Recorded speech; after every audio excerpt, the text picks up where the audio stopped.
This week on Take It Outside. I don't know the answer to that. I don't mess with the ocean. You know your strengths and weaknesses. You can't do anything about it. If you catch a shark on a bad day, it's over.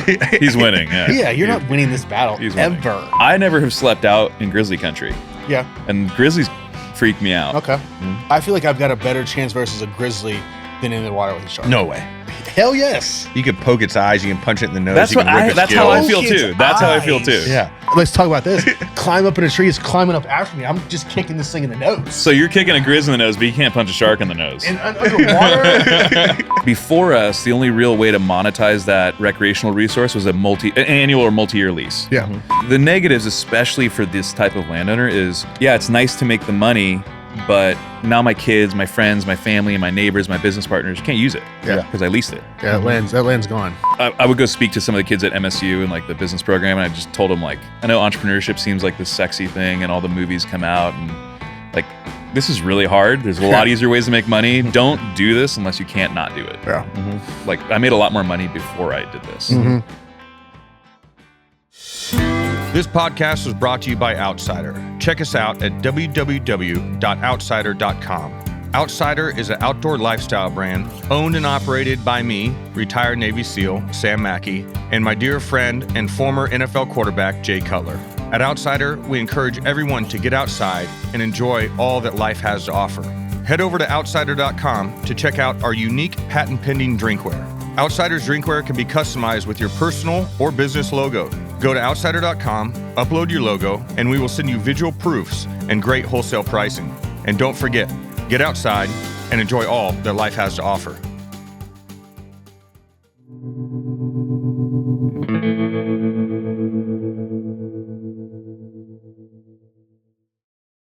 All right, ladies and gentlemen, welcome to the next episode of the Take It Outside podcast. I'm your host, Sam Mackey, and always I have my co-host, Smoking Jay Cutler, looking nice and tan, ready for his big vacay. And today we have a special guest on from LandTrust, Nic De Castro. Appreciate you coming on and making the trip up. Thanks for having me, guys. A new resident of the great state of Alabama. That's right.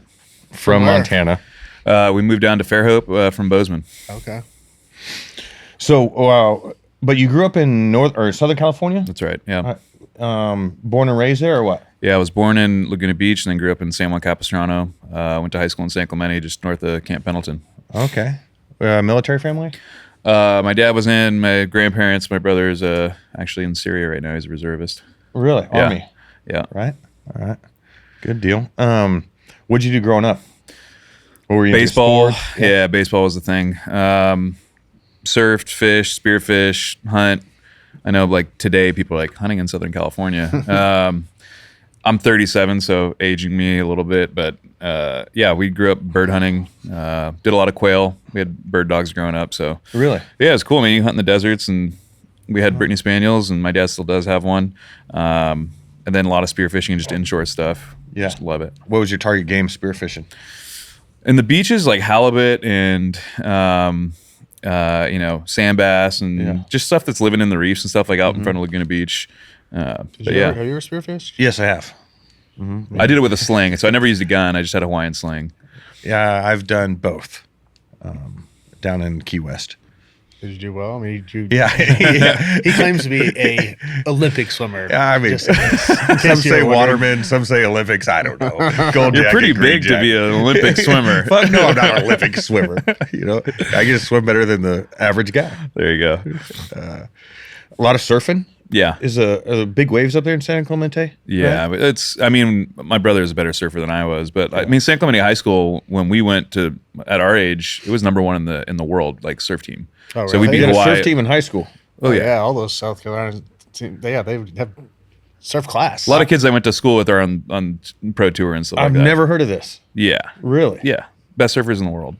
Hawaii will hate that you say that, but it was just true at least at the Before time. school or after school activity? So I did surf for PE. Yeah, So I had that's- 0 period surf.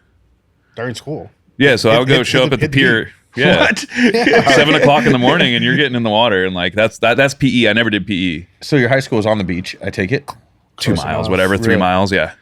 And you just take a bus down there and go surf? No, or- dad drops you off when you're Yeah. too young to drive, and you drive yourself down, and then you go to school, or you don't. Interesting. Yeah, if surf's good, you don't go to school. I mean, I was shocked when I found out high school had bass fishing teams. That's cool. I haven't seen that, but that's awesome. Well, you're going to find it down in Alabama, and then a lot of those kids are getting scholarships to go to college. Bass fishing. Yep. Good Lord, that's And amazing. it's kind of the gray area, but I'm pretty positive that they get to keep all the money from all the sponsors and stuff. Really? Like that. Hey, if think- the football kids can Yeah. get paid, why not? Right? Yeah. In college. Yeah. Okay. Yeah. So sponsors essentially just sponsoring one student, not the whole team. Correct. I mean, obviously, the better you are, I mean, it's like Yeah. anything else. But I think you have to provide your own. I could be way off on this, but I think you have to provide your own boat. But then after that, your whatever sponsorships you get, you're off and going, and they're scholarships. That's amazing. That's what when you say buy your own boat. That's what I was thinking for a high school outfit. That's an expensive program. Yeah. Depending on how many kids you have. Oh, yeah. You have two, Well, I mean- three guys fishing a boat. Yeah, You're but gonna I need mean- a handful of them. Yeah, these guys. I mean, they all have their trucks, and they're just going from all in the southeast, one tournament after another. Yeah. It's what they've been doing probably their whole lives anyway. yeah. That's amazing. Yeah. I'll have to tell my nephew about that. Yeah, It's but a new they're goal. definitely giving out scholarships. Do you know the rules and regulations, like as far as electronics go in collegiate fishing? Is anything no. fair game? I'm sure they're using it all, man. You'd Yeah, have to I'm imagine. sure it's just like pros. Yeah. Yeah. Depth finders and whatever other bullshit they use these days. The amount of time I spent watching Dave Winkleman eating milkshakes on the couch on Sunday when growing up, that was my jam. I can't watch fishing. I mean, I'll do it when we're in Kentucky and stuff like that, but Yeah. like the whole bass fishing world, I've never got into it. Yeah. I liked watching deep sea fishing when I was a kid. Same. It was just so foreign to me, Yeah. It's in Illinois. So you were on the. Wait, this goes back. Is there surfing in college? I'm sure there must be at this point, There right? has to be at this point. I don't know that. Really? So you have to, like, professional surfing isn't that old. Like the WSL is huge now, but it wasn't like that wasn't really a track then. I don't know. I don't know the answer to that. I don't mess with the ocean. You know your strengths and weaknesses. He'll go knee deep. Yeah. I mean, I'll kick the sand. yeah. Like when we're down in the Bahamas or something like that, crystal blue Crystal water. clear. Yeah. I You mean, can see the sharks coming. yeah, I'll venture out there. West Coast, like Laguna he's talking about, that choppy water, a little muddy. Fuck off. Well, you know what's crazy, man? Like I didn't know it then, but there's a ton of great whites in SoCal. And like we just didn't. I mean, I didn't. Yeah. That's where I grew up surfing and spearfishing, and yeah, the clarity's not the same. And I just didn't realize like how many great white sharks there are down there. Dude, there's a lot of great white sharks Hell down yeah, there. are. Whenever we were in Australia, and I mean Gold Coast, and I mean they're tracking the sharks out there. And there's one that's like kind of cruising out there, and there's people out there surfing. I'm like, you guys are idiots. I know there's a boatload of them in between San Clemente Island and what's that, Catalina? Catalina, out there? yeah. Yeah, because we in third phase during Buds, we'd swim out there. You have to do a long night swim. I think it's like 2 miles or no something way, like that. dude. And through the kelp beds. And you have That's to actually safer though, because the sharks won't go in. not in the kelp. video that we have to watch before the swim. Really? Yeah, they make you watch some video. It's about like people getting bit by sharks out there. Why do or they some make shit. you watch that? To make the swim suck more. Gosh. And, Well, because sharks your don't boy mess got with first kelp. on that swim. Really? Oh yeah, I was fucking in and out. He was like, I'm not getting sharks. Yeah, no, it's fun. I mean, I remember I dove on a shark spearfishing in Laguna. You can't even fish the coastal Laguna anymore. I don't know if you know that. I did not know that. I don't know, dude. So it's Laguna. Yeah, because it's Laguna, Gotcha. 3 miles within the coast, and it's an unbelievable fishery. Not like commercial fishing, like recreational fishing. It's been gone for a long time. Really? But I dove right out in front of the montage there, and that's where I used to go a lot. And I dove on like probably a 6-foot shark. Just go through the all the white water, and then right underneath me. I'm like, okay, time to go in. I ran into a shark diving one time in Key West underneath a pier, and it was the middle of the night, and we're a little turned around because your compasses and stuff don't work under piers, but then you see like the pier light, so you know how to get out from underneath the pier. And we just got out from underneath the pier, and I run into a big bull shark, and it hits me with its tail, almost ripped my regulator out of my mouth, and then it swam off. I'm like, oh, we're good. And then when we finished diving, one of the instructors, retired SEAL from Hawaii, he's like, yeah, that's a sign of aggression if they hit you with their tail. Oh, great. Yeah. I'm like, well, I'm glad I didn't know that a half hour ago. You can't do anything about it. If you catch a shark on a bad day, it's over. He's winning. Yeah. Yeah, you're not winning this battle He's winning. ever. Yeah. And can we talk about what other bullshit is in the ocean we don't know about? Okay, but we say this, and I've had conversations. So one of my first employee, Colton, he's from Colorado. So I grew up at the beach. He grew up in the mountains. Yeah. I never have slept out in grizzly country. Yeah. And grizzlies freak me out. Okay. And it doesn't bother him. Yeah. Sharks doesn't freak me out to to the same degree because I grew up around it. I don't know, like it's just not as scary to me. Mm-hmm. I feel like I've got a better chance. I mean, no weapon, obviously. No, I have a better chance versus a grizzly than in the water with a shark. No way. Hell yes. You can poke its eyes. You can punch it in the nose. That's you can rip its that's gills. how I feel too. That's how I feel too. Yeah.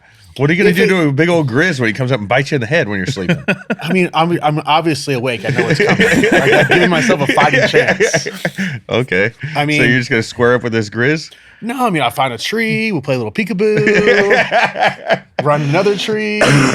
Dude, they can climb. They can swim. They can outrun a horse. They're terrifying. I know, but at least I'm not underwater holding my breath trying to get a shark away from me that's 12 feet long. Yeah, if you're underwater holding your breath, right? Let's go through this. And you're fighting this shark. Sure. The longest the fight's going to be is about 3 minutes till you go tits up because you're out of air. I mean, right? the longest it's going to go is 30 seconds. I'm out of air. You could have kidding to me? fight this grizzly for like 30 minutes. I'm fine with that. I'm fine with that. Until he just wears your ass out and eats you alive. That's fine. But I mean, it's going to be, I'll take 30-minute chance over my 30 seconds with this shark. It's the classic. Yeah, so you're a grizz guy. I'd take shark. I'm shark all day long. I'm shark. Yeah, I think I got a chance. Grizz, no chance. No. You have a better chance against a grizzly. I mean, let's say they're both pissed off and they both want to kill you. Yeah. The shark's gonna kill you. It's just gonna swim around and then come at you at Mach 1 and with all of its teeth, and it's over. I mean, it depends on where it bites you. It depends on if you can punch it before it bites you. I mean, there's a lot of things. You're gonna punch a shark in the water as it's as hard as I can. Absolutely. Can't you like punch him in the nose? Yeah, you can. Yes. You can gouge You your know eyes. what? I might just flip that sumbitch upside down, rub his belly, and put him into a tonic shock and swim off on my back like, Lieutenant Dan after the fucking storm. I don't know. Now you have a pet shark. But I mean, I'd probably have like a granola bar. I could maybe get his attention with that. Here we go. I got some little Debbie's in my pocket, of course.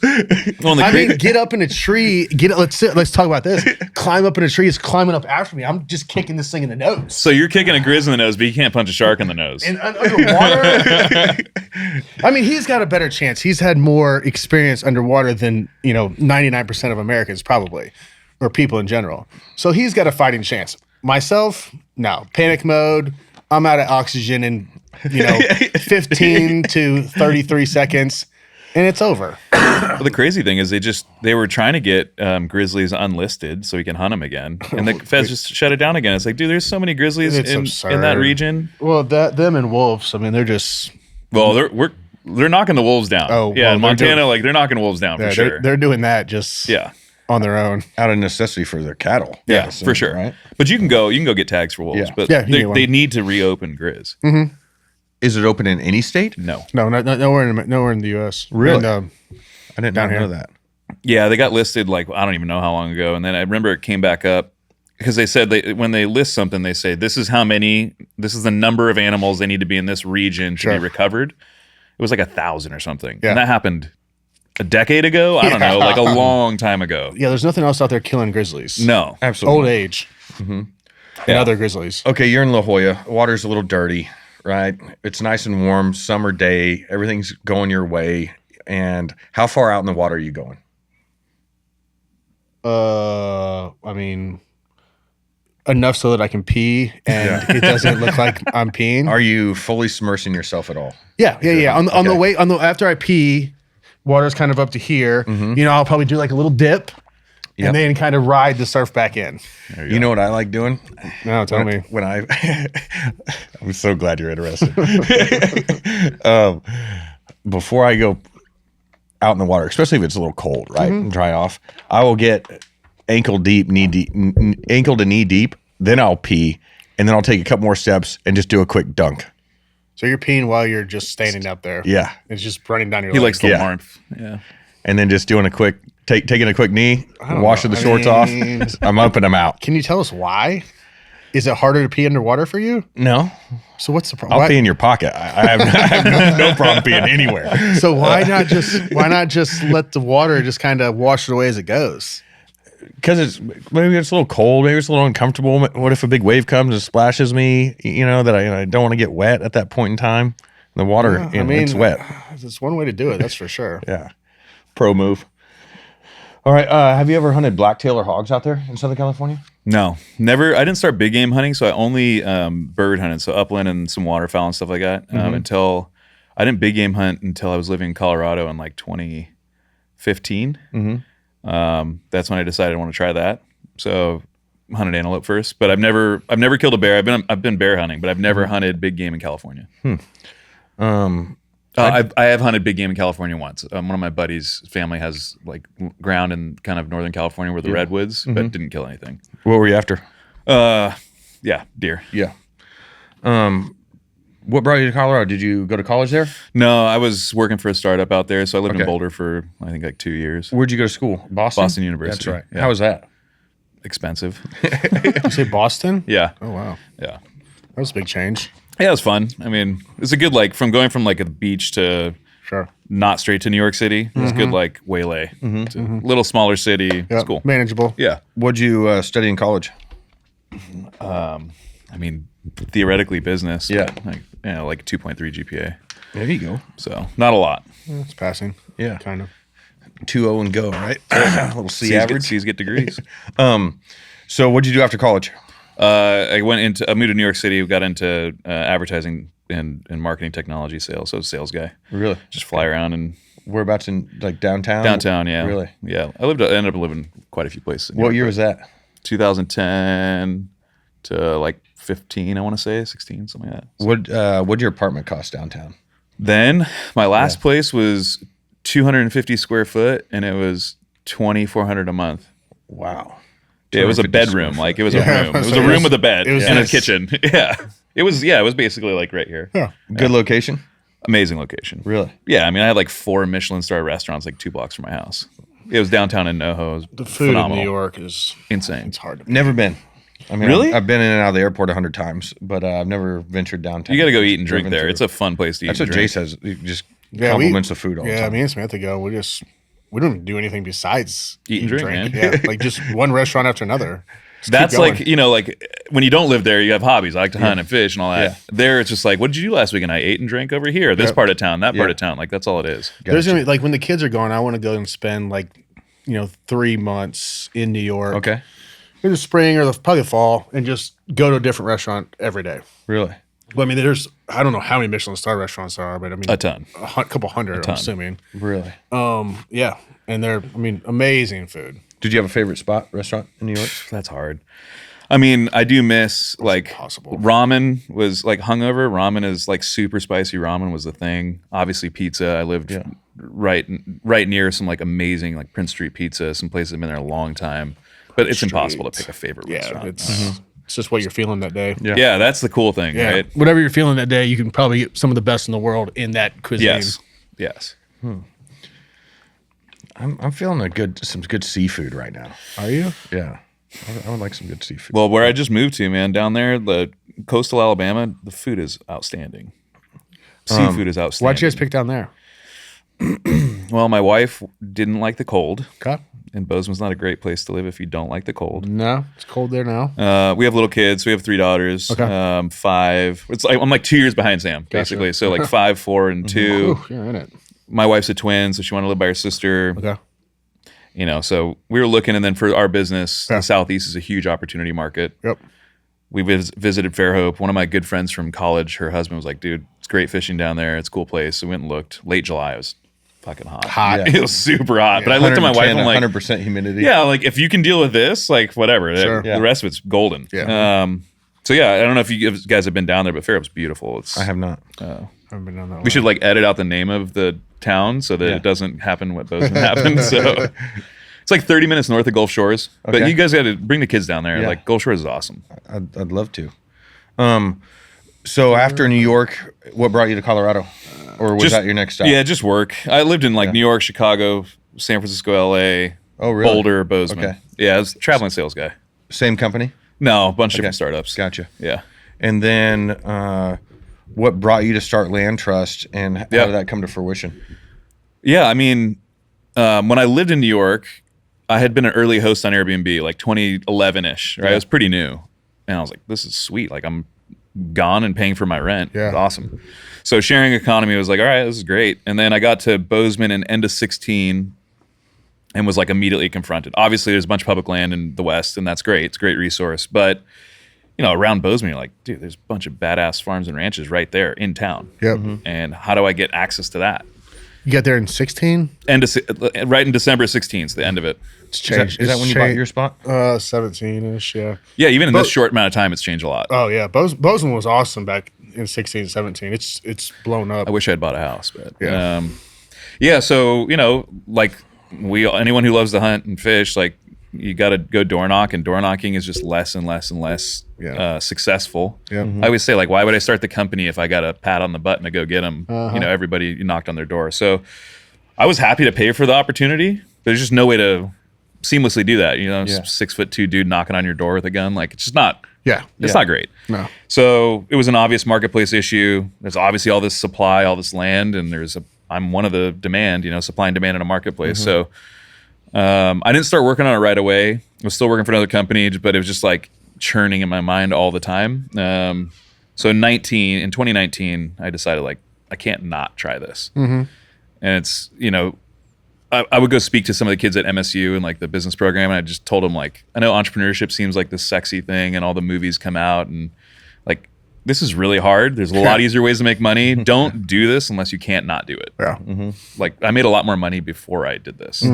So, but yeah, so 19 I went out and raised some money. First money in the company was in June. Burned the ships July 1st of 19. We had our first daughter August 5th of 19, and then the website launched like October 2nd. Perfect. Yeah, my wife was stoked. Yeah. She didn't even know I had quit my consulting gig. So She claims. Explain to us exactly what LandTrust is. Yeah, so we're a land sharing marketplace. So landowners can list their properties on LandTrust and the types of activities they're willing to host. It's all do it yourself. So this isn't guided and outfitted. It's just DIY. Again, the use case I want. I just want access. Like I can go figure it out. Yeah. So hunting is where we started, and hunting was probably still 90% of bookings this last year. But fishing, we're getting more and more fishing, camping, you know, all sorts of stuff. I had, I believe, a shed hunting group, or a couple folks, a guy and his wife, I can't remember, book our property in South Dakota. Yeah, so Sam's a landowner on LandTrust. Yeah. So And it works. I get inquiries all the time. yeah, so think about it like Airbnb, but for booking DIY outdoor stuff on private land. That's exactly how I explained it to somebody a couple days ago. It's like it's Airbnb for hunters. Yep. That's exactly how I explain it. We had some guys coming up from Genius, Georgia to turkey hunt at my place in South Dakota. Have Yeah, some, southern dudes are nuts for turkeys. Yeah. It's the elk for the South. Like it's a whole different ballgame. Then I've had some deer hunters and some other turkey hunters, I believe. So I think I already have a good handful of weekends booked this year. Nice. For our place up in South Dakota. Yeah, so for you, like you're not utilizing it, make Pays some money, my taxes, it works. and then when you do want to go out there and hunt, that was the issue. Like before LandTrust, if you just look at hunting, if you're a landowner, so we have about 1.3 million acres in 42 states. Most of those landowners are owner operator farmers and ranchers. So they're multi-generation farm and ranch families. Ag is a tough business. So they're looking for symbiotic ways to make money. Before us, the only real way to monetize that recreational resource was an annual or multi-year lease. Yeah. Yep. Okay, so the positive of that is you get your money up front.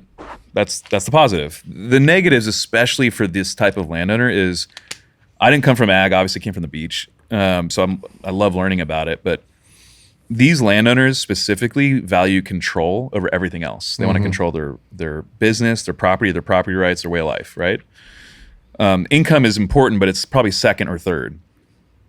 So what I heard often, time and again, is, yeah, it's nice to make the money, but you know, now my kids, my friends, my family, my neighbors, my business partners can't use it because I leased it. Yeah, that land's gone. It's gone. So, you know, it's theirs. And then the other thing I heard, and again, there's plenty of instances where leases are great and lessee and lessor like each other. But I heard a lot of, yeah, we got these guys and they gave us 20 grand, but now they feel like they own the freaking Yeah, place. they're and killing everything under the sun. yeah, they're calling me, trying to get me to change my farming practices and my, telling my guys to move cameras and it's like, that's not what this is. Yeah. We're a farm. Like that's what we do. This is just, you have access. Sure.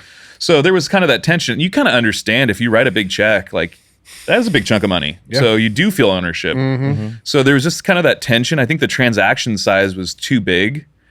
And what we do is essentially just short-term rental, right? Yeah. So a day, a weekend, a season.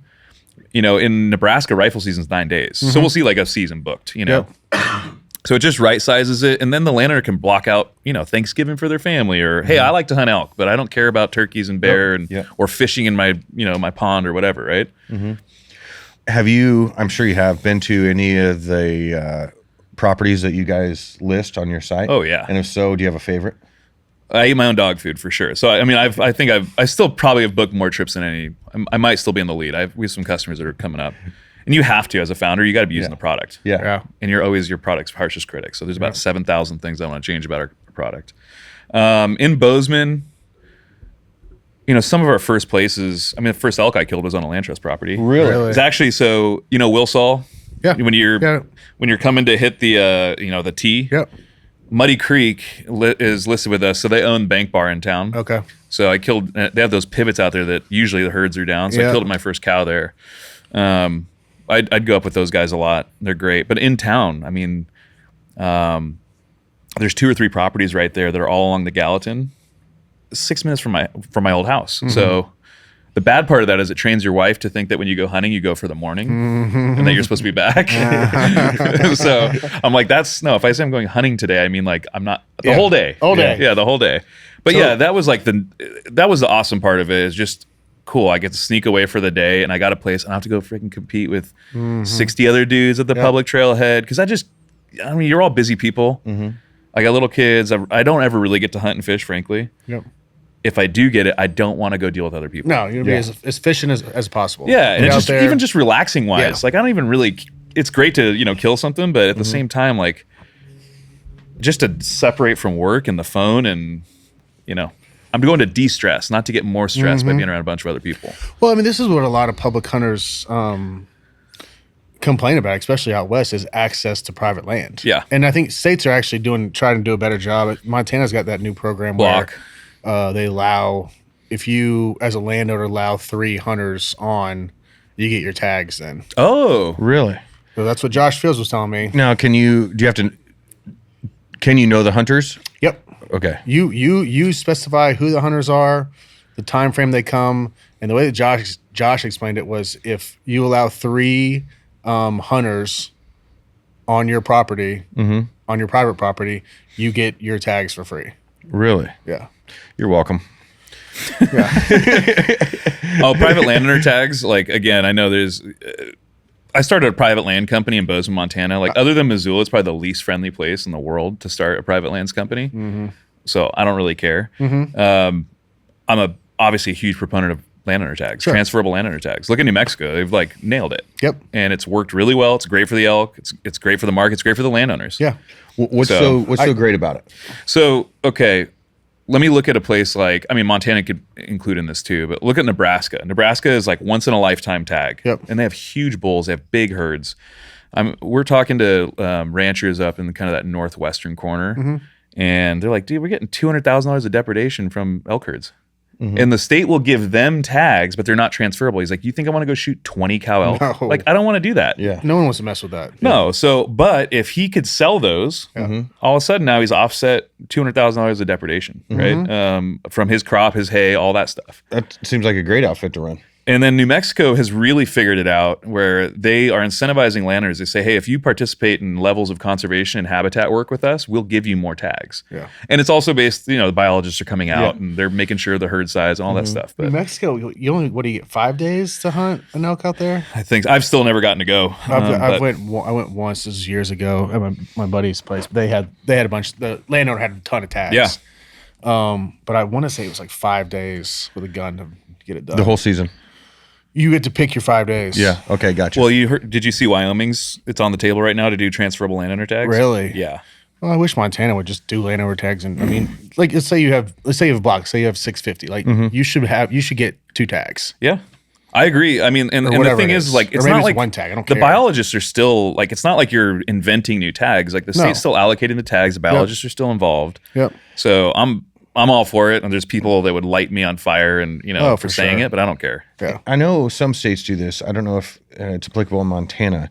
Can you bring a biologist out and, like, for example, rent a helicopter for a half hour or an hour and have him fly your land, do a count, and then issue deprivation tags?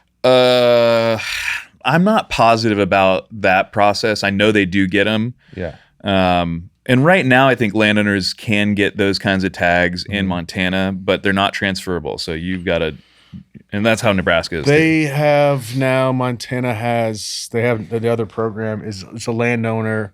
You have to provide, all your deed and stuff like that. But once you're in the program, then there's a landowner draw before the regular draw.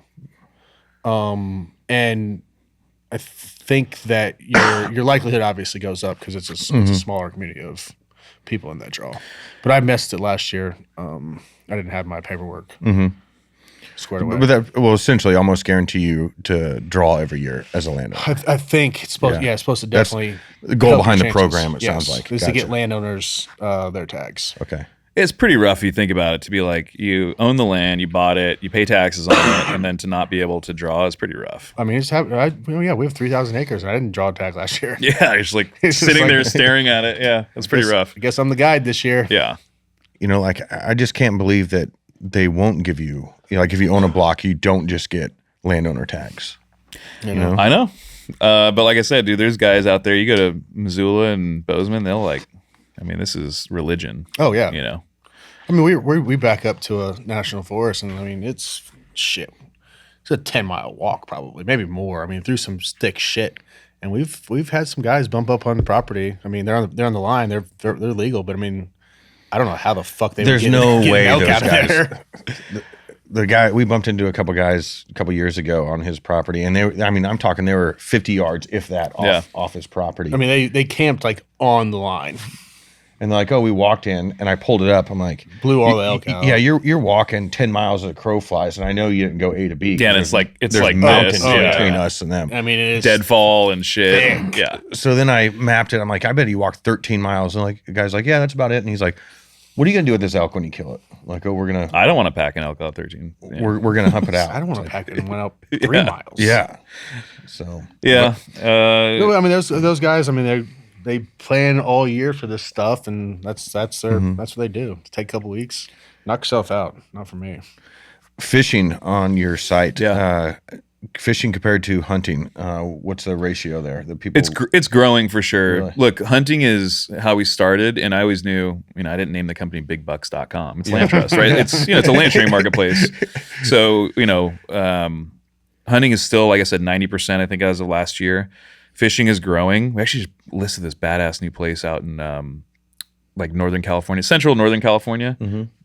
Like 50-acre lake, huge bass. Like he's just doing fishing right now. He's got a hunt club that he runs for the hunting side, which again is nice, right? Mm-hmm. He can still do his thing and still work with us.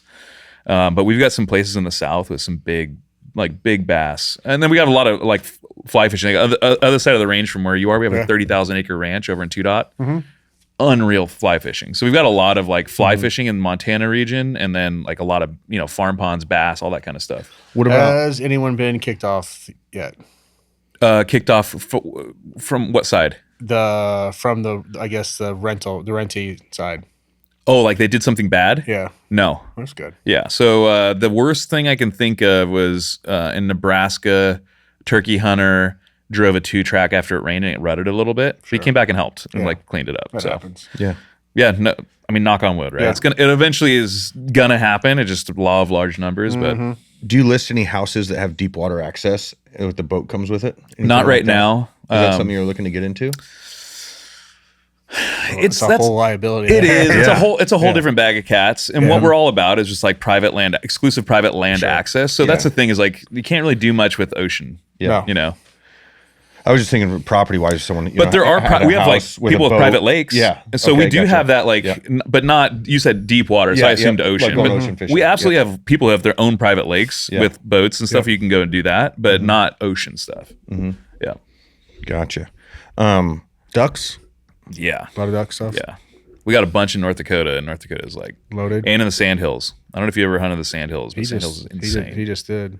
Yeah, I went out to West Texas and hunted what's it? Sand. Oh, you got to shoot some cranes? Crane, yeah.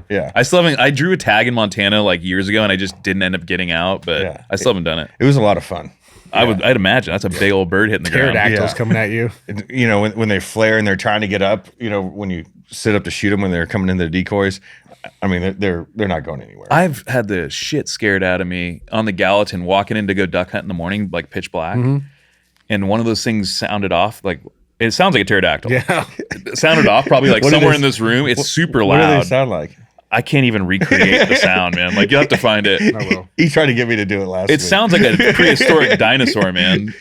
Scared. You know when a deer blows at you and you're not like, this thing was, We were crane hunting and they were flaring. My buddy John's like, "Where's your water bottle? You know, something's flaring." I'm like, "I'm pretty sure it's not me." Then I had one almost land on me. Really? And John's like, "Well, it's some cranes landing." That's not good. But yeah, you could hear that kind of like pterodactyl sounding thing, but it was, it's like really loud.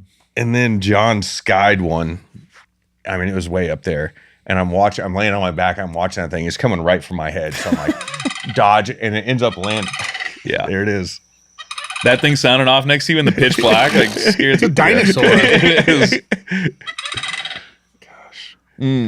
But they were good. They're great to eat. That's what everyone Ribeye of the says. sky. That's what everyone says. Absolutely delicious. One almost took my head off, but luckily I'm quick like a cat. What's up, guys? Sam Mackey here. I want to tell you about today's sponsor, Spartan Forge. Spartan Forge has no doubt made me a more effective and efficient hunter. Spartan Forge was founded by former U.S. Special Operations Intelligence Officer Bill Thompson, who took his 21 years of military experience fighting the global war on terror and applied his learnings to his true love, whitetail hunting. My favorite feature on the Spartan Forge app is the LiDAR for finding draws and funnels. It also has an AI deer movement prediction tool, so you know when and where to go. It has historical wind plots for selecting stand locations, and Cyber Scout for just about anything else I need to know. Spartan Forge, a veteran-owned and operated American mapping and scouting company. Use promo code OUTSIDER20 to save 20% on a premium membership to Spartan Forge. That's OUTSIDER20, OUTSIDER20. This episode is brought to you by Code Blue Scents. Code Blue's famous from one deer to one bottle collection process is a breakthrough technique that guarantees the certified deer urine comes from a single deer rather than several, producing the purest, most potent scents. Head over to codebluescents.com and check out the Rope-A-Dope Kit. The weather-resistant rope soaks up rack rub gel, providing a lasting scent to stimulate rub activity on licking branches by mimicking a buck's forehead and preorbital gland scent. And also, check out the Gravedigger Scrape Mate Dripper. This versatile Scrape Mate Dripper can be used all season long.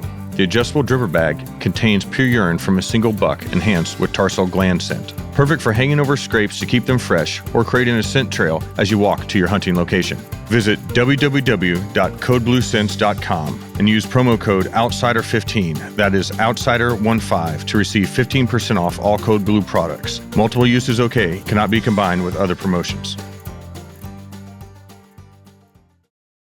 So mainly, your property is mainly hunting, right? All of them, Yeah. I would say almost all of our properties allow hunting, and then they offer other stuff too. And so we're starting to grow the other stuff. Like there's cool farm and ranch experiences. Like you can book a branding on LandTrust. Yeah. Like you want to go do a experience with a Really? brand. Oh yeah. I think that category will honestly eventually be the biggest one. I killed a gator this year in Louisiana. We have a beautiful farm, 6,000 acres of rice in Abbeville. Highly recommend. Great family, great Guide? farmers. Yeah, you have to, with gators, you kind of have to. Yeah. But it's landowner tag. We killed like 15, I don't know, killed a lot of gators. But I killed like a 12-foot, Wow. 2-inch, 653-pound dinosaur. Really? But that place, so if you look at a farm like that, a gator hunt, obviously a higher dollar thing. Yeah. Beautiful lodge. But it's a rice farm. It's a working farm. Yeah. So they'll do that. I'm hoping that they'll list waterfowl with us eventually. World class. birding. I'm not a birder, but there are a lot of people who want to just go look at birds. Yeah, 100%. And then they're going to do a crawfish experience because they do crawfish on their rice. So like you could book it with your family or your friends, go down there, pull your own pots, do a boil, drink beers, hang out, like learn about that. Yeah. I would like to do that. Yeah, me too. Like that, so it's season's basically starting right now. You know, you brought up the branding thing. Katie, our wife, one thing that she brought up, I don't know, last week or a couple weeks ago, she's like, yeah, I'd like to go out and visit Greg at Little Bell. Oh, yeah. And take the girls out there and just like for a long weekend, flying Friday out Monday and do, I'm going to call it like the cattle ranch experience. Yep. And I'm not Like going a to dude say ranch. Yeah. But dude ranch, but not a dude ranch. Yes. Right? With all of our landowners are like they are not dude ranchers. No. They don't want to be associated. You know, Yeah. not that it's fine, but what I'm saying is like it's not the guest ranch. Yes. Putnam, you know, they used to list with us, Really? but then Tim ran. Yeah. And I had to pull it off. He's like, dude, I'm sorry. Like, Yeah. Greg's awesome. He's like, but we can't be hosting people on this place. They're like I love the spying on us, commercials essentially, you know. against him. It's like, They have LandTrust in those commercials. He's a landowner and he's selling trophy bull elk hunts for $10,000. It was 12.5. I'm thinking to myself like, Jay and I were sitting there like, that's not a fucking bad deal. Not a bad deal. It was an incredible deal, man. That was commercial. So that was all LandTrust stuff. They went back and pulled screenshots of his LandTrust listing, but it was 12.5. Their lodging is great. I don't know if you've been out there, but No. yeah, really pretty lodging. 5 dudes, 5 days. I'm like, you can't even stay at the Hojo in Bozeman for less than no. $400 a night. Yeah. Nope. So it was a smoking deal. It was a good deal. Smoking deal. I know that I don't know the name of the outfitter, but I have it. It's up in Canada, and I forget whereabouts, way up north. And they run, I want to say it's like late February, March. You can go up there for a week of trapping. Oh. And so all you do is run a trap line for a week. Is anyone listing trapping on Trapping's such a like. the gator hunting? Made me think of it because obviously you need a guide or you need someone out there to run the trap line. No with one's you. listing trapping right now. Trapping's a really involved thing. Licensing is different. Like you got to be pretty hardcore and passionate about it. Yeah. I mean, it's great. I love trapping. It's awesome, Yeah. but it just it's pretty niche. Gotta check it every day. Yeah. It's I don't know. I feel like that probably wouldn't work as well. We have a bunch of people shooting coyotes. Yeah. And prairie dogs. We see like multi-$1,000 prairie dog bookings come through. I love shooting prairie dogs. It's the most fun thing I in the shot a world. lot of them last week. We got done crane hunting or goose hunting in the morning, come back, just hang out on the back porch and grill some food and shoot prairie dogs off the back bar. We did a do you know the Field Ethos guys? Yeah. So we did a hunt with Scobie and those guys and Joe on one of our Montana properties. It was a spring turkey hunt. It was the first weekend. It was too early. One turkey got killed, but it was just like it wasn't happening yet. But they had gophers up on there, and like we just sat up there for 5 hours. I was shooting with my 308, which is probably like the most fun thing you could do. That's probably what I would have done too. Yeah. And he always blessed my balls. But Yeah. I love shooting my 308. Me too. So it was awesome. Like I could do that all day. Did you go up with Luke and run the trap line this week? No. Is he trapping? Did you get anything this week? I'm sure. Bunch of raccoons, bunch of possums. He got a bobcat Wednesday, Nice. and he's got I think 3 coyotes this week. Damn, that's good. So you guys are doing good management. Yeah, That's awesome. We Luke's been with me since I don't know how long it's been, 5 years, 6 years, but he's from Kentucky, and I mean he's the best. But he runs his own trap line every year, and just I think I'm not even gonna say what the numbers were last year, but it was a lot. Yeah. You got to do it. Have to. Yeah. And I tell you what, we've seen our turkey population is now it's Oh, the raccoons are so hard on them. Like it's almost out of control how many turkeys we have. Like we'll have a field with 100 at this point. That picture you sent me the other day blew my gracious. mind. And Cody's got pictures with even more. Really? On his there's so many turkeys. I didn't know that. The amount of bobcats on that property was absurd. Yeah. had They're so hard on bobcats and raccoons are super hard. So many. Because they eat the eggs. I didn't know this till a couple years ago. Possums and raccoons. Buddy and, Bob Ashwander has a place in Texas, and his son-in-law was out trapping. He's like, "Oh yeah, we got X number of raccoons this year, and we'll see what it does for the turkey population." And their turkey population Explode. bounced back. Yep. oh yeah. In 1 year. Yeah. It was crazy. Yeah, bird populations can boom and bust pretty fast. Mm-hmm. So yeah, if you got to stay on top of it. Yeah, I mean, you think about like how many those hens they'll have, 20 little babies with Yeah. them. Do you have a bunch of skunks? No, because they can be hard on too. I almost stepped on one. He has skunks up there. We definitely have them. I haven't seen a ton of them Because they do the same thing. really? They'll go eat the eggs. Yeah, yeah. I think the one was a spotted skunk that I almost stepped on. That'd have been fun. Those are rare. So am I. Those are protected. No, I was walking back out of the tree stand. I've seen 20 skunks on the side of the road right now. Really? I don't know if they're. Samantha says it's their breeding season. I'm not sure how the hell she knows that. My guess is she had a pet skunk at one point. They would not shock me. I have seen a lot of dead skunks as well. I know. Yeah, I was walking back from my tree stand and back to his cabin, and I had my headlamp off because it was a full moon out. It was a nice evening. I'm like, I wonder what that dark spot is. So I kind of walk over to it, and it's not moving. I turn my headlamp on, and it's like my foot to your foot. Really? It's a fucking skunk. I'm like, He didn't react? no, he just chilled. I turned my headlamp off, and I just eased off. And Yeah. we just minded our That'd have been business. kind of a shitty night. But yeah, and then we're in Montana, and I think I was out there by myself, driving back from the south end by the Trapper's Lodge or whatever you call that other one, crossing the creek, and two skunks right underneath this rock, and an open door Jeep with their asses right there. I'm like, I'm about to get blasted by both of these, but I played it real cool and just drove off real slow. Have you guys run into Grizz up by you? There was one. There was one on camera. So just not 4 years ago. Okay. And everyone in White Sulphur was like, it just kind of passed through town. Yeah. I've heard they're in the crazies. Yeah, they're you every once in a while hear about them, but last year we had a couple of wolves that were getting after some cattle. Really? Yeah. But there's been maybe 4 bears killed on that property since I've been there. And I don't see many bears though either. Really? That's interesting. They killed 3 mountain lions this year though, Yeah. which is great. That'll help a lot. Yeah. Do you allow outfitters to post their property on LandTrust?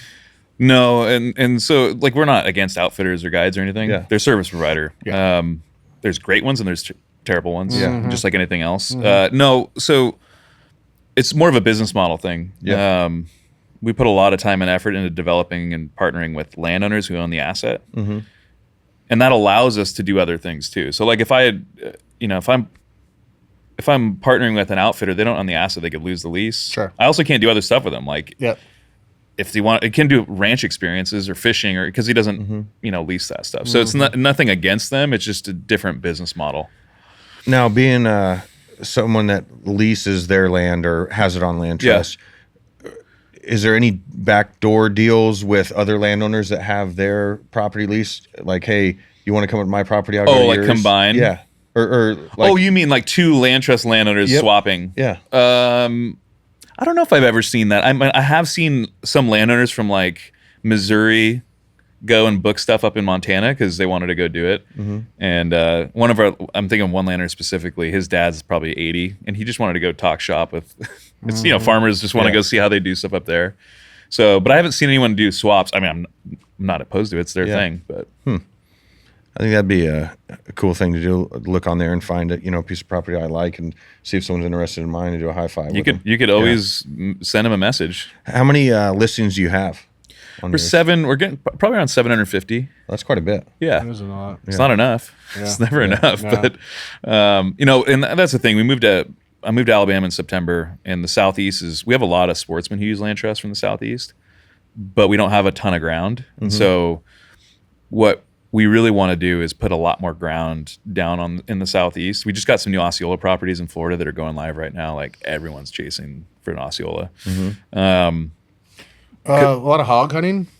Not yet, because we don't have a ton in the South. But I think hogs is going to be like an ATM machine. I've got a buddy, Joe, and he's always looking for people to kill hogs. Yep. I'll tell him about you guys because that. No license, no limit, any time of year, anything. Fire away. Yep. So, and that's, I think in the South, that's what I'm really excited about is hogs specifically because of that. If you think about like, hunting is the hardest thing to do because every state has its own regulations. You got to draw the tags, you got to do all that stuff. The government's involved stopping your funnel like 10 different ways. They'll let you kill hogs with anything. That's right. So you could literally meet someone and be like, you want to go shoot some pigs with whatever? Yeah. And you could do it any day. Like, so I'm really excited about the hogs. Yeah. Yeah, that should be a huge market in Texas too. I mean, Georgia, Alabama, all those states, Yeah. because those damn things are.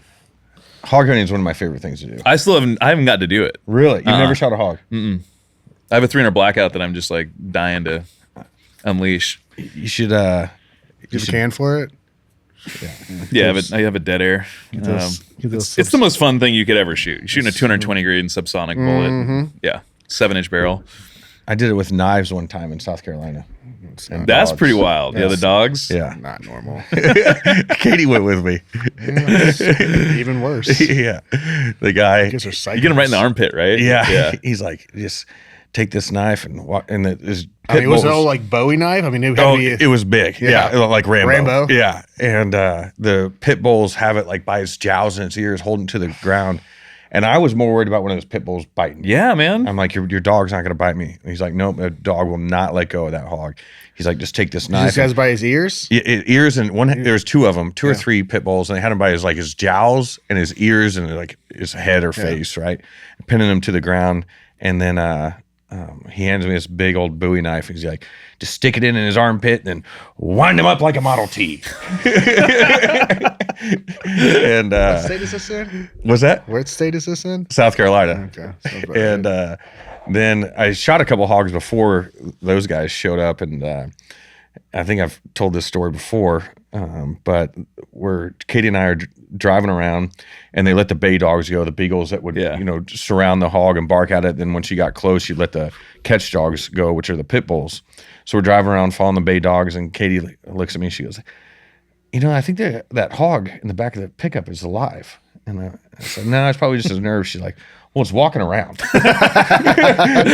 Pretty sure. I'm not positive. I'm pretty sure. Yeah. I look back there, it's sitting up like a dog. I'm like, oh, shit. Now I'm going to go shoot a hole in the back of the pickup. But I just ended up stabbing that one too. It's So crazy, it all man. If you worked think out. about pit bulls in public, I mean, you see it like holding a wild boar down. It was a big boar too. That's I'm just it blows your mind. Yeah. And people are like, oh, it's like it might be the sweetest dog until it's not, and then Yeah. it'll kill you. Yeah. So it's Definitely that's what they were possesses- bred to do, though. Like that's Yeah. the stuff, the power of those jaws and everything. It's crazy. Those little dogs that tree and get there right there with those mountain lions. I mean, those things are psychotic also. Oh yeah. You'll see it when you go to Africa this year. They have every PH had a little Jack Russell Terrier and or a smaller dog. I shot this Cape Buffalo, and this Jack Russell Terrier just took off for it. Like it stole something from him. And this buffalo laid down, right? And it was biting its ball sack to make it stand up again. That's what it was trained to do, so you can get another shot at it. Are you serious? Dead serious.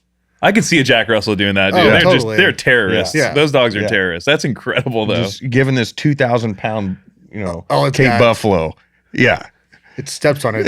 Oh, Biting on the It balls. blew my mind. Yeah. And I'm like, don't you want to get your dog? He's like, oh, no, he knows what he's doing. Wow, that's amazing. That is nuts. Yeah. It was, and they're great tracking dogs. I mean, those little suckers are, They're smart. yeah. They say the smartest dog there is. Really? That's They're what they're supposed to be up there for sure. yeah. They're just super hard on other animals. Like you can't having them with other dogs. They're just so hard on them. I'm sure you have pheasant hunting spots up in South Dakota or around there. Yeah, yeah. A lot of pheasant hunting. Honestly, the bird hunting in North Dakota has been really good the last few years. Like, Pheasant, duck, goose, what? All the yeah, above? and then like huns and sharpies and Yeah. The North Dakota is kind of like we've had a lot of upland bird hunting bookings. I think it might have been turkeys was probably still number one last year, but I think upland made a huge move. Deer is obviously big, but a lot of upland guys started using us in the last year or two. Do you think people feel more comfortable traveling to turkey hunt than they do to deer hunt under your platform? I would. Yeah, absolutely. I mean, I think turkey hunting is so built for it, right? Because you could just show up, you have a couple hundred acres, there's birds around, you can make a play, you could do it in a day. I mean, you can Easy. You do it in the morning. We'll see dudes book 6 back-to-back trips, and they're just like going from state to state and just doing a slam. Yeah. Really? So it's turkey hunting is really built well for it. So is upland bird hunting, and we do have a lot. I mean, we do a ton of deer hunts, and we've had some really big deer killed. But I think turkeys is so easy. Yeah. What's a typical deer hunt? 5 days? It totally depends, Depends on right? It the- depends on the landowner, all that stuff. Whether there's lodging and because lodging isn't required to list on our. Yeah. It's about land access, but a lot of our landowners we tell them like, if you have lodging capabilities, you can make more money. Sure. But lodging for us could be a gamut. So it could be, we don't allow any, so you got to go into town, or we'll allow you to tent camp, we'll allow you to pull your RV, we have a bunkhouse, or we have like a big, beautiful house. So it can span that range. Are you guys putting cameras on these properties for people? Yeah. So, and we were buying cameras for a long time just because it makes sense. Yep. Until you start to go a certain size, and it's pretty freaking expensive. It's a large number. We were Stealth Cam's probably one of their biggest. So we're doing partnerships. We've been partners with those guys, but we're also Moultrie and Tacticam or Reveal. I liked it. We just went to Stealth Cams this year, and I've liked it a lot. Yeah, they're all getting kind of. They're about everything's about the same at this point. We'll get discounts for our landowners too. So we'll get them hardware discounts, and we're working on getting like a group plan for the cell aspect, so that if you're a LandTrust landowner, you can get a discounted. Because that's the thing, you buy the hardware, and the hardware is not where they make the money. They make the money on the the monthly subscriptions. Yeah. Have you seen those 360 cameras yet? Yeah, they're pretty cool. Those things. He has a couple of them. I hate them, honestly. What do you not like about them? We haven't used them before, but I've seen them. Well, what the thing is, like you've been on the app, obviously, and you can, like, we're specifically looking for 5 to 10 deer that we're looking for, right? And so the problem with I mean, they're good. What I would use them with is if you were on a buck or you were trying to find an animal and you wanted to know what direction it was coming and going from. Traveling, yeah.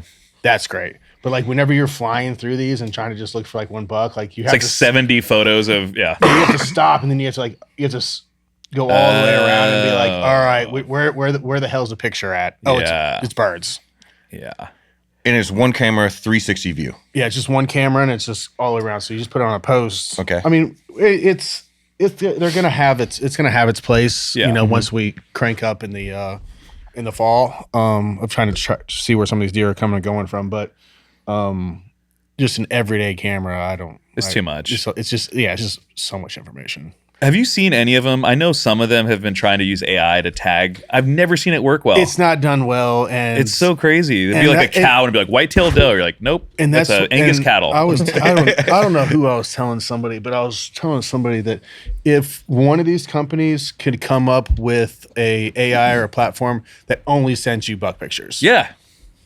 I mean, I don't want to see birds. I don't want to see does. Like just waving grass. Yeah, just. And I don't want to say that I'm working on it.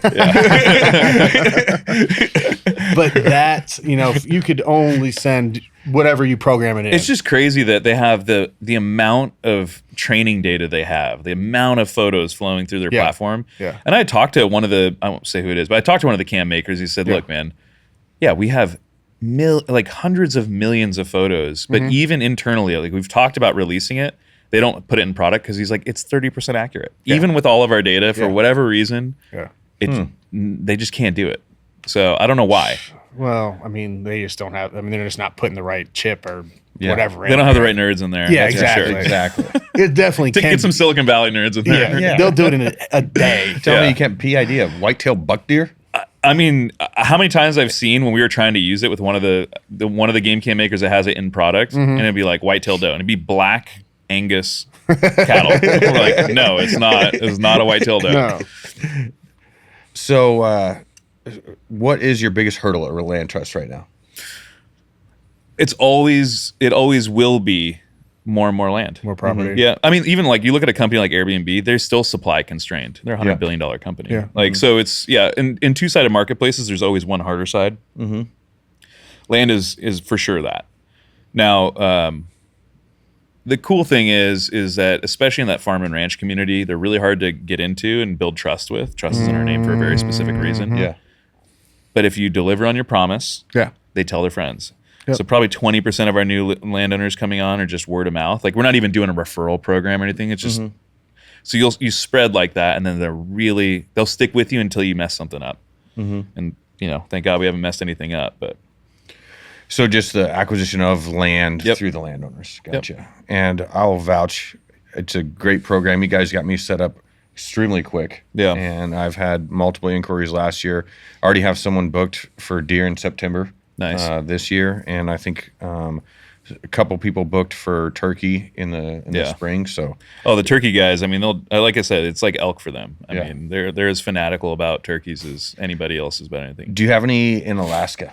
Or No, Hawaii? we did. You know, it's funny. Alaska's 96% public. Yep. So it's just not. Yeah. It's not a state for us. Okay. We did have something up there a long time ago, but it's just not the right market. So What about Hawaii? no, I would like to. We were talking to a big ranch out there, and timing didn't work out. So the other thing too, when you're looking at multi-generation families, it's never one decision maker. Yeah. So it's funny. I'll have people come back and be like, "Oh yeah, I talked to you 3.5 years ago at that conference, and we're ready to go." Like that's sometimes the lead time. Jeez. So some of these conversations will just drop off. Dad doesn't like it, brother doesn't, whatever, and then they'll come back. So we did have a big ranch out in Hawaii that we were talking to, and just hasn't come yet. But I would love to be out there. What's your most booked piece of property? Do you have one of those? Gosh, we've got I don't know if it was last year, Montana. So there's a ranch, Sheehy Ranch, not Tim's ranch. Although we saw the search traffic explode when they were running all those ads, Sheehy Ranch, and that listing blew up. So it's a different Sheehy family, great people. They have 5,000 acres. I guess I won't speak to the economics because I said their name, but they did very well. And there's another ranch. They have a couple different listings on LandTrust in more eastern Montana. They did, I don't know, 80-ish thousand last year. Wow. Mule deer, bird hunt, turkeys. You know, So that place stays booked. yeah. Yeah. We're seeing like Q1 right now. This is when like the big hunting vacations are booked. Yeah. So people are locking stuff in right now. But yeah, I would say those two Montana properties do really well, But we have a lot like that, but they come top of mind. What's next for LandTrust, would you say? Do you have any, big ticket items on the horizon? I got to put a lot more ground on the map in the southeast. I mean, everywhere, honestly. Yeah. We're still small, relatively speaking. We're by far the biggest doing what we do, but we still have 99% of the market ahead of us. Is someone else doing what you do? No, most of the guys that have ever approached this idea, it's not my idea, it's an idea. They always, for whatever reason, gravitate towards guides and outfitters. Yep. They try to roll up a listings business of guides and outfitters, and it inevitably doesn't work because guides and outfitters already participate in the market and they don't want to pay you anything. So they have a high incentive to, in marketplace terminology, disintermediate you, meaning go around you. So it's like, cool.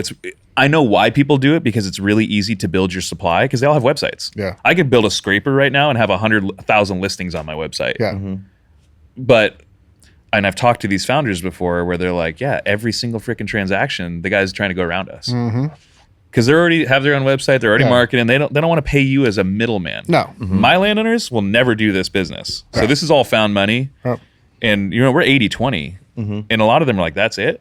Seems way more than fair, So just very different. But yeah, I mean, a lot more ground, more activities. I want to see farm and ranch and activities and fishing and all that stuff grow too. Do you encourage people to upload pictures on your guys' website after they harvest an animal? Yeah, so we just released what's called field notes. And I did this because we were seeing landowners get a lot of inquiries, right? You've received inquiries. And so inquiries, just so people know, you can directly contact any of the landowners on our platform. Yep. So if you have some questions that aren't answered in the listing, whatever, before you book. And we'd see, the same type of inquiry. Makes sense. Hey, you got any pictures of birds lately? You got any, what's just, and the landowner has to answer all those in a one-to-one conversation. Yeah. So we're like, this is time consuming. So we developed field notes to solve that. So it's one-to-many. So you can follow listings now on LandTrust and landowners can do an update like latest game cam photo of a bunch of turkeys. And everyone who's following it can just see it. So they don't have to answer that question 1,000 times. And so now if you go like on LandTrust, there's landtrust.com/field notes, and it's like Instagram for LandTrust land. So it's landowner updates. It could be text-based, could be like them with their iPhone on the combine filming deer, and they'll just put it up there, which is content marketing for them essentially, right? Yeah. And then it gets rid of a lot of the questions that they would have been asked. And then now we're having any 5-star reviews. Now sportsmen can upload photos and their reviews, and so that all gets in that feed too. Gotcha. Do you have... So LandTrust is about to supply landowners with game cameras and/or we'll hook you up with and/or the give them a manufacturers. discount. Then you can get discounted hardware and potentially So I cell love service. looking at game camera pictures. Who doesn't? I would assume, after all these properties, all these game cameras, you see some pretty cool stuff, or the landowners might send you some cool stuff, some cool pictures. Oh yeah, absolutely. You see all sorts of cool stuff. Like you'll see, coyotes chasing deer, and we've seen some interesting things for sure. We're like the NSA. We have like cameras all over the. I had a game camera a long time ago, and a hawk came in like he was about to grab it. Really? Right as it went off, and it's a super cool picture. It's probably a squirrel or something right below it he's going for or something. More than likely. Yeah. But looks like he was coming right at the game. We got mountain lions. We've had wolves show up in Bozeman, Really? like in some of the places right going up to Yellowstone, to Big Sky. That landowner lists with us on both sides, and we had wolves on his cam. Really? Yeah, mountain lions. Also, yeah, some cool stuff. Are black wolves very rare? I don't know. Me neither. Do you know? I'm not a wolf biologist, but No. I would love to. be cool to kill one. Yeah, I'd love to one day. It'd be a cool pelt. Would you do a rug or a full body mount? Full body mount. I feel I like. think so, I feel like Bernie, who he's kind of getting out of the game, but the taxidermist out there, Yeah. he some guy brought it in and hadn't picked it up, hadn't paid for it, I don't think, but he had a full body. I mean, this thing was a monster wolf, and its foot was in a trap. Like That's the trap awesome. And it was Yeah. like on this little rock. That's super it was cool. it's a badass mount. Is it that black wolf that's on the wall? Is that a wolf? No, this is like a full body mount. Like this thing's a work of art. Yeah, I don't remember seeing. see that. you say wolf. Wolf. I say everything wrong. So I'm. Did you go to litmus SCI this test year, for- by the way? Speaking of mounts, that was my first SCI. It was, I mean, my They- new goal is a walrus shoulder mount. Yeah, Like, they do. Those things are so bad. Those are sick. Yeah. They've got some. They've got some high end stuff. It's but that thing- unreal. that thing's cool. We went last year. The polar bear and like the Uh-huh. walrus. They had a huge elephant, and I think I saw some raccoons playing cards that really intrigued me. That's you and Samantha both. Like, she wants to get some of those rock gophers out there. Yep. And like have like a family of them and get them all. It's such stupid shit. I mean, I think it's a great idea course because you do. you can give them their own personality. One's obviously in Hawaiian shirt and aviators, right? Pack of Marlboros hanging out of his pocket. We get. I don't even know if you can kill those things out there. Yeah, or maybe you should just shift to raccoons. Playing poker. I'd like one on. I can get you as many raccoons as you want. he's a raccoon guy. Yeah, I mean, Luke's probably just got them piled up somewhere. I would want one. Maybe just like taking it easy on a log with a beer in between his Beer and a hands. cigar. Yeah, just chilling. I think I have 2 squirrels sitting on bar stools. I like that. We've got some fat raccoons. Yeah, I think I need to step my raccoon game They up. eat a lot of corn out there. A raccoon wearing a raccoon hat. I kind of like that. That's, You know what I mean? that's funny. I wonder what percentage of your deer corn is eaten by raccoons. I tell you what, They're out there on it. It's definitely Getting less and less every day with Luke up there. it is, but I bet it's like 10% or something stupid. It's a lot. Coolest mount you saw at SCI? Was it the walrus shoulder mount? I think the walrus shoulder mount was pretty cool. You have it like in an entryway, kind of peeking around the corner. It's just like, I don't know. It's just I didn't expect to see a walrus. I mean, and it what was do you just- do? How do you kill? I mean, I'm assuming you just walk up to the walrus and shoot it. Like they don't know. Yeah, I don't know What if are that they is- doing? Do How do they you know hunt- they're being hunted? Like, I wonder if they act like pressured. If Yeah, there's like, enough hunting to where If they they see you, do they dive in the water? I assume so, and I would assume that's the ultimate. you ain't like, getting that one back. conundrum. If you smoke this thing, it's a bad shot. Yeah. and it hits the drink. That's it. Then you got to get in a boat and chase it and hook it. You can't and- pull that thing in, dude. Those things weigh like thousands No. and thousands of pounds. Sharks gonna need a bigger other boat. bullshit in there? No, killer whales. no chance. That thing's gone. That thing's fish food. There was a cool African lion mount male, and he was like, it was kind of like jarring when you first saw it because he was, the way they did the mount was he was like ready to go, and just like ready to pounce. on his toes, basically. Yeah. You're like, ooh, yeah, that was pretty cool. I don't have it. I have no desire to kill a lion. I don't know why. Just I'd get never in the have. game. I would 100%. I would get in the game. Yeah. I want to kill baboons. I want to kill a lot of Oh, baboons. I've killed. I some want to kill like baboons. lots and lots of baboons. And Those things are vicious. Yeah, dude, they'll kill you. Yeah. I want a big male, full body mount in a tuxedo with a silver tray in its hand by the front door. Well, I heard in like South Africa, they're like coyotes here. The farmers would be like, please come kill the baboons. That's exactly what please. happened to us. We were down there, and it was early in the season. The landowner, I think he had like 50,000, I'm going to say this wrong, hectares? Hectares? Hectares. Yeah. And so a lot of land, multiple different cabins on it. And he would put chicken wire in the thatching of the roofs of the cabins to keep the animals from eating through the thatching and getting in. But the baboons managed to get in all these cabins, and they were ripped off the ceiling fans, ripped all the dishes out, like just ruined the place. I would love to shoot those And things, man. so he asked us if we'd go shoot some. Fucking Absolutely. Yes. What'd you shoot them with? 375 H&H. Whoa. If I had a smaller gun, I would have used it. Yeah. No, you would have. But it worked. That's where like I have like a Daniel Defense like AR-10. That would be like the perfect. You know, put a can on that thing, just go to town. I shot this one, and the PH thought I missed it, and it jumped. But I bet it flew from here to the camera at least. Wow. Yeah, shot and drilled him like right in the chest. It was a female though, unfortunately. I was hoping it was. Do you ever see Tim Wells go out and do it with a blow dart? Yes, He's a that guy is a savage. Hadn't he almost died a few times? Did you see when he was hunting in Africa and the spear nicked him and he's bleeding out?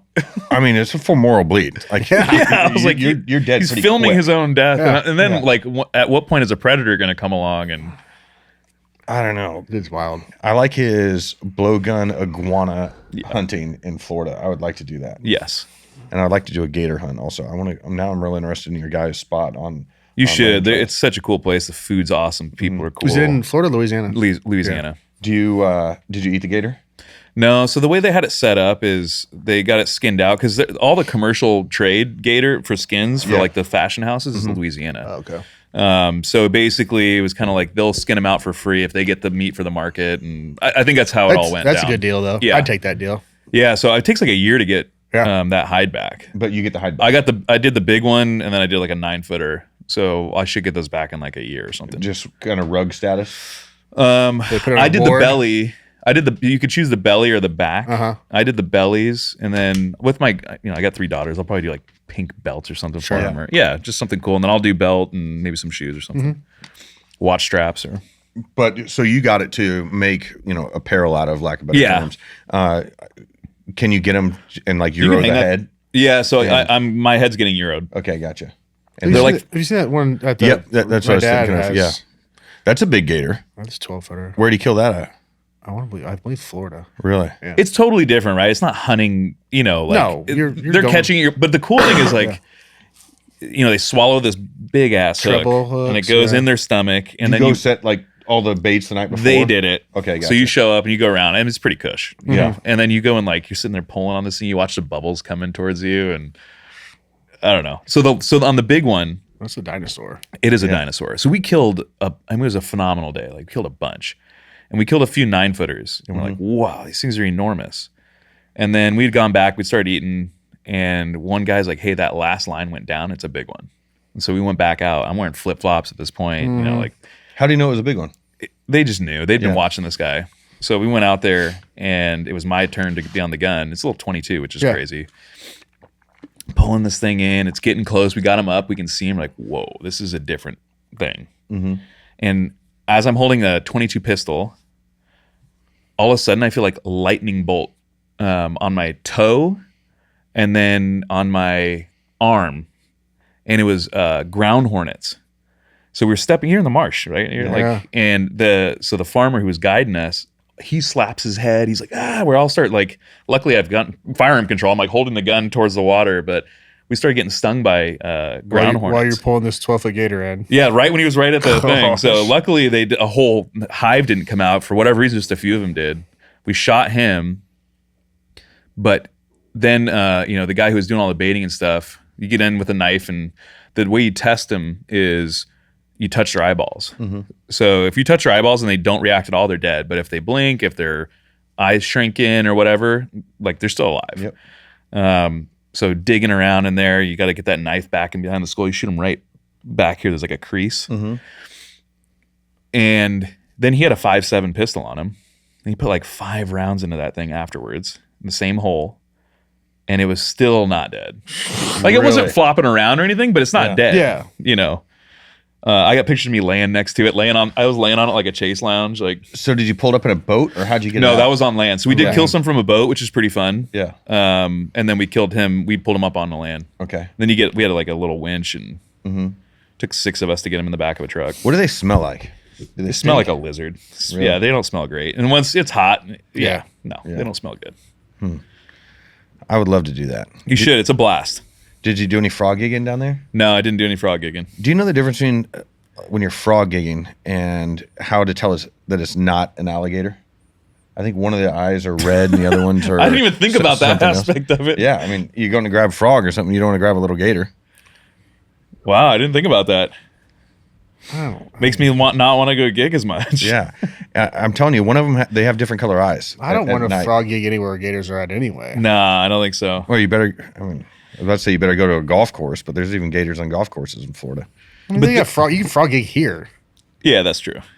That's probably a good like daughter thing to go do too. That'd be a fun thing to go do. with Stabbing them. frogs. Yeah, for sure. That's good clean fun. I mean, I don't hear of anyone frog gigging besides like Louisiana and Florida and places like that. Maybe somewhere in Texas. We frog gigged in Indiana. You did? Yeah. As kids? Yeah. Really? Yeah. Did you eat them? Yeah. Really? Yeah. Huh. I've eaten Frog legs? before. Yeah, I've Hoosier eaten frog State. legs. I've heard it's known for its frogs.